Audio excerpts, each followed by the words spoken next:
kỳ thủ hoang mang vì xuất hiện tướng siêu lợi nhuận khi đi chợ. Tương tự như nhiều mùa giải khác của đấu trường chân lý, bước vào Arsenal cũng có những vòng đi chợ khá quen thuộc với những vị tướng đi kèm trang bị.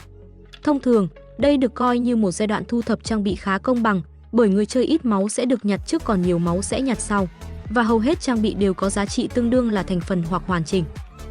Nhưng mới đây, một game thủ tại Nhật Bản đã tỏ ra khá hoang mang vì xuất hiện một vị tướng siêu lợi nhuận mang trong người đến 3 trang bị ở vòng đi chợ. Cụ thể hơn, trong khi nhiều vị tướng khác chỉ mang một trang bị hoàn chỉnh hoặc một ấn tộc hệ, đã xuất hiện một con bài Echo cầm cả quyền năng, bàn tay công lý và huyết kiếm.